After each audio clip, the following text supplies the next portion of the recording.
من باید کردم وقتی نوارو شده آمدگیتا یادت بیار سیمی زریعتنی که تلفن بریم بودی از سحر میخزم بچه ها به نهاری تر میکنم یک چه باغچه ببر یک چه مکتب ببر از سحر کسی زندگی فقط کار شما گزیت خانه دیگه کار نیست به دلم زده است من نمیدونم شما که چیکار کنم دکار یکم دیگه مردکا باید زندگی رفته یوید چای شده اینقدر هم نکن اینو بینزنن اینجا نوشتیم که افریقا به یک قبیله آدم ها زندگی میکرده است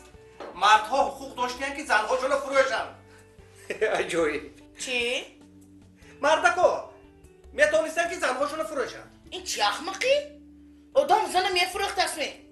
توبه مردک یک چه پسم پرس اگر مویم همیشه قبیله به زندگی میکریم شما منو نمیفروختید نه عزیزم من تو نمیفروختم من تو هم تو تحفه میکردم